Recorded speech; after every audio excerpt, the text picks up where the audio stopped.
3 years ago, my husband Mr. Asif and I left Muzaffargarh and shifted to Lahore.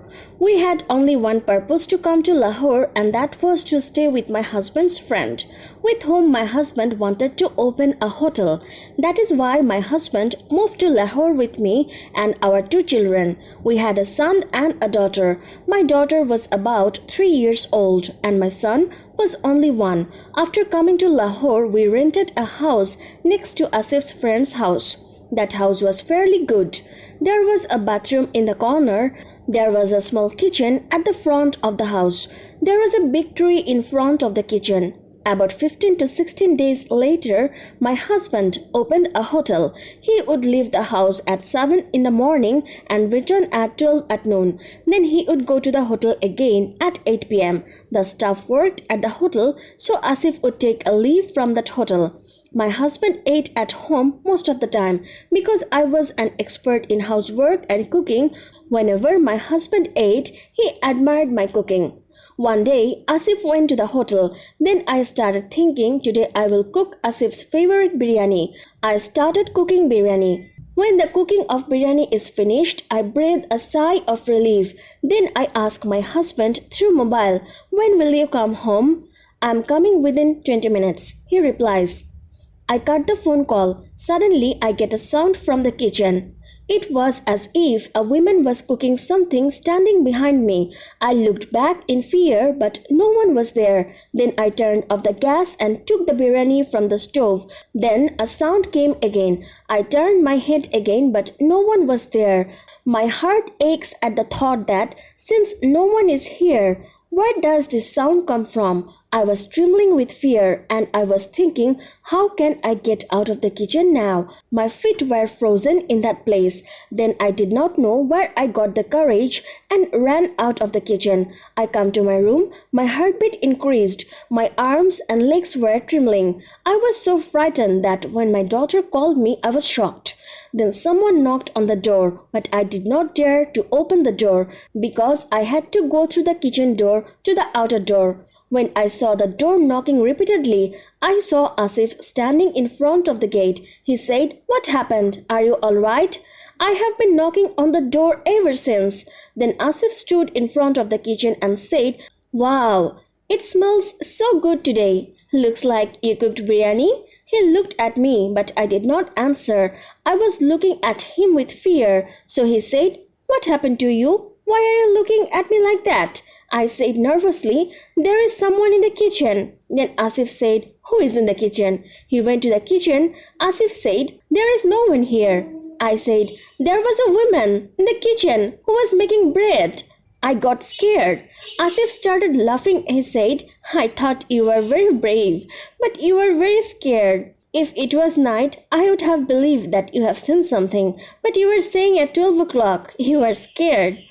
I think you should relax. You work all day long. Stay busy. Kids don't let you sleep at night, so you should take a rest." I said, "Okay, let's eat then." Asif said, "Well, all right." Then he went to the washroom and washed his hands, and I went to the kitchen to get food. But this time I did not hear any sound, so I was not afraid. My husband gave me a lot of courage. We started eating. It was hot, but the tree in front of the kitchen was providing cool air in our room because of its proximity. After eating, my husband said to me, "Let's relax now." I went to the room and lied on the bed. When I opened my eyes, I saw that it was about 5 o'clock in the evening. I noticed my husband was feeding ice cream to our child. He looked at me and said, "You woke up?" I answered yes. I woke up. Then he said he fell asleep. Then Suhana wanted to eat ice cream, so I went out and brought ice cream. "Will I bring ice cream for you?" Then he went to fetch ice cream for me too. After he left, I went to wash my hands and face. Now I was feeling a lot fresher. I kept thinking to myself, Asif was right. Being busy all day, I could hear different sounds. Then I looked at the tree. Its leaves were falling down. I wanted to sweep them. I swept them very quickly. I threw the leaves in the trash and left the broom on one side. When I looked back, I saw that There were more leaves than before. I swept again. Then I saw that there were many more leaves. I kept thinking to myself, God, I have never seen so many leaves before. So what happened today? I stood there looking at the leaves, and then Asif came to me and said, What happened? Why are you standing here? He did not listen to me and said, Let's eat ice cream. I entered the room with him. After eating ice cream, we came out to the tree with our kids. There was a nice cold breeze outside. We sat under the tree and started talking. Asif looked at me and said, You are right. A lot of leaves are falling from the tree. Wait here. I will bring a saw and cut the branches of the tree. To fetch the saw, he went to the Farouk's house. Their house was very close to our house. Then he came back with a saw and cut a lower branch of the tree. When he cut another branch, blood stains appeared on his shirt. My condition worsened with fear. Asif looked at me. Then I was trembling. He threw the saw there and came to me and said, What happened? Tell me, what happened? I said nervously, There is blood on your shirt. When he looked at his clothes, it was seen that there were drops of blood in different parts of his clothes. Asif said, Where did the blood come from? Now he was also showing a lot of fear. At that moment, the sound of something coming from the kitchen. Asif started walking towards the kitchen. I went to the kitchen and saw that a jug was broken into pieces. Seeing this, I started crying because I filled the water and left the jug down. So how did it break? But hearing the sound, it seemed as if the jug had fallen from above and broken. Then he also became a little upset. Then he said, You are right. I saw the jug below. So how did it fall from above? And how did this blood come? I said, Oh God, what's going on with us? Whenever we were thinking about this, our son, Yashvi, screamed very loudly. We ran outside. We saw Yashvi fall down from the table and he fainted. We ran inside. We saw Yashvi fall down from the table and he fainted. I started calling him. I said, Son Yashvi, open your eyes. I saw that it did not work. I said to Asif, Look, Asif, what happened to my son? He is not talking. Asif said, Let's take him to the doctor.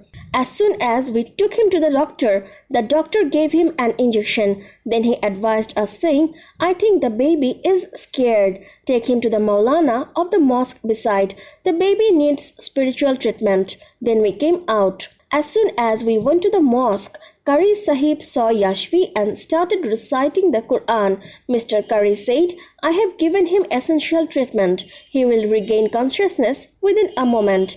I have given him water to drink. Frequently you will give him this water and leave the house very soon. Where you live, it will be good for you. Give thanks to Allah because his life has been saved. When we got back home, Asif asked his friend Farouk, Farouk, your sister-in-law told me there was a noise coming from the kitchen.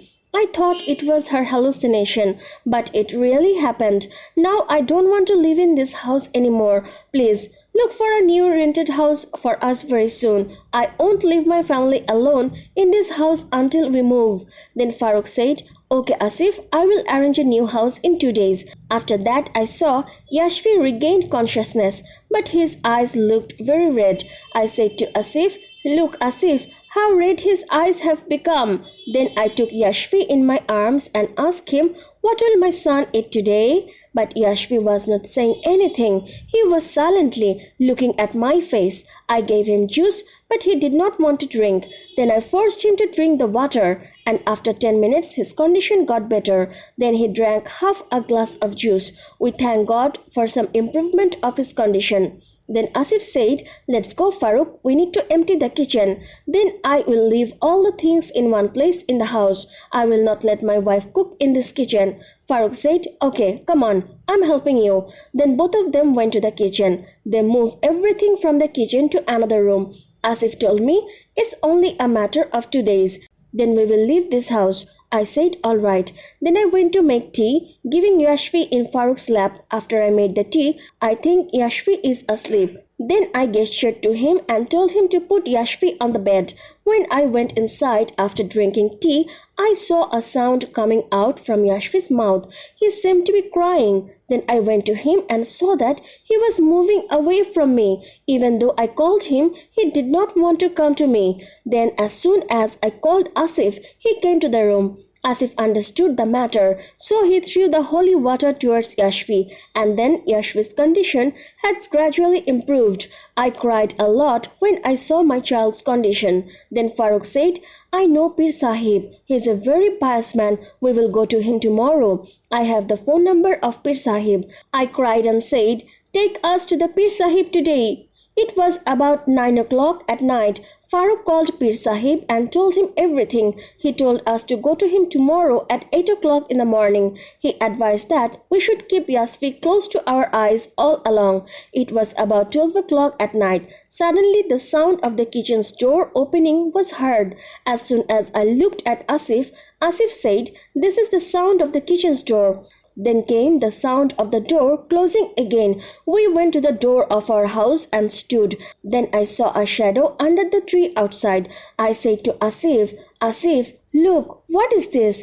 Asif gestured to me to quietly enter the room. I came into the room and closed the door. I sat on the bed and there was a knock on the door. Asif said, sit down. I'm seeing who is knocking on the door. I grabbed Asif's hands very hard and started crying. I said, maybe something bad will happen that will kill you. Asif understood my condition and said, okay, I'm not going anywhere. He stopped crying. Then suddenly the door began to shake. It looked like an earthquake. We started reciting the Quran. Just then Yashvi screamed very loudly. He looked at the ceiling and cried loudly. I said to Asif, Asif, give me the milk feeder. But Asif could not find the milk feeder all over the house. Then I poured milk in a glass and tried to feed Yashvi. But he did not drink a drop of milk. I hugged him and tried to calm him down. But all my attempts failed. He kept looking at the ceiling. His eyes were saying he was in a lot of trouble.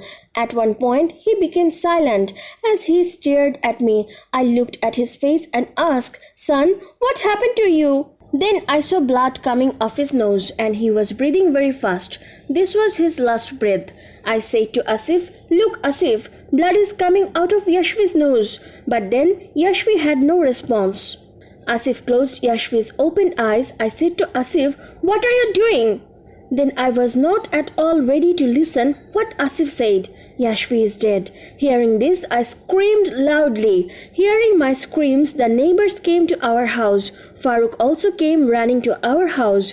Everyone was trying to calm me down. They were crying too. I kept calling my son, but he had no response. He was completely silent. He was fast asleep. This sleep will never wake him up again.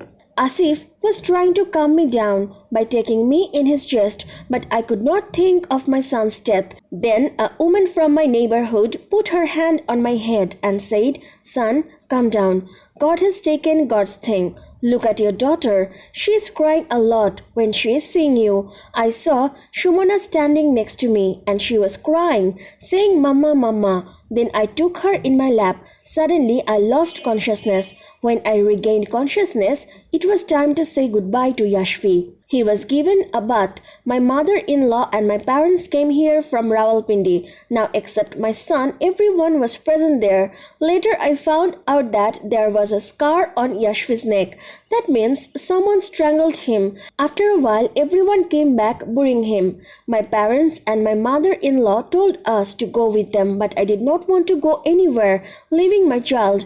5 days later, all of them left.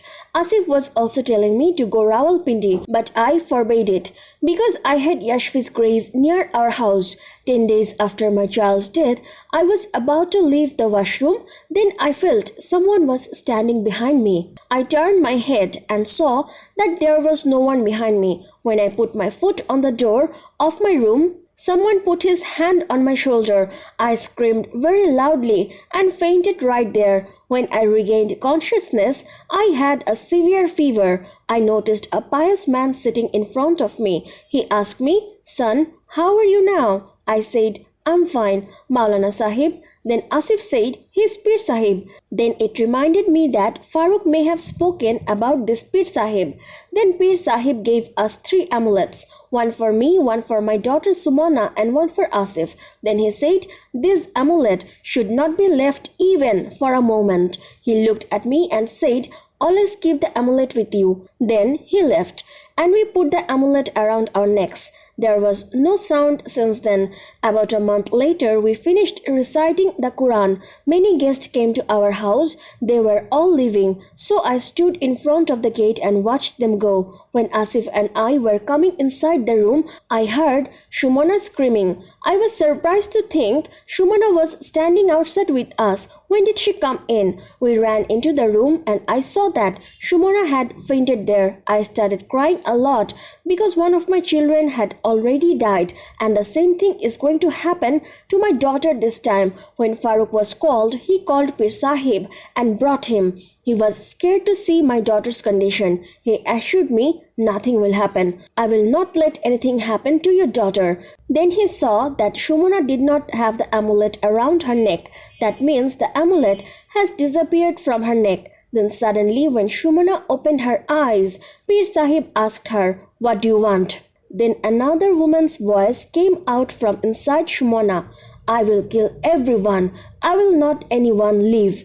Pir Sahib asked him, why are you doing this? She said, we live in this kitchen and in this tree. He cut the branches of this tree and he also cut off my child's leg. I have 2 daughters and a son. They cut off my son's leg, so I killed their son. Now I will kill their girl too. And I will not leave this husband and wife alive.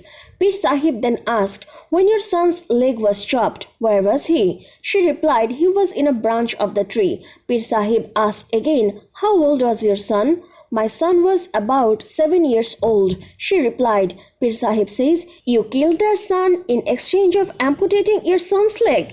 You will not harm them anymore. Then she said, why not? Of course I will kill them. Listening to her, our condition worsened. I was trembling while standing. Then Pir Sahib started reciting something. She screamed and he recited. She kept saying, let me go. Pir Sahib said, I will never leave you again. She said to Pir Sahib, I will not do anything from today onwards. Then Pir Sahib captured her along with her children. Then my daughter Suhana regained consciousness. She gets up and says, Papa, I will eat ice cream. Pir Sahib said, now you can stay here in peace. You will not have any more problems. Then I said, I will not stay in this house anymore. Then we left that house and moved to Rawalpindi. We rented a house. Then we bought a place to make our own house. At last we built a small house for ourselves. Then Allah Ta'ala gave me another daughter. I take her name Suhana. My daughter Suhana looks just like my son Yashvi. The same beautiful look, the same beautiful eyes. Yet, when I think of my son, tears fill my eyes.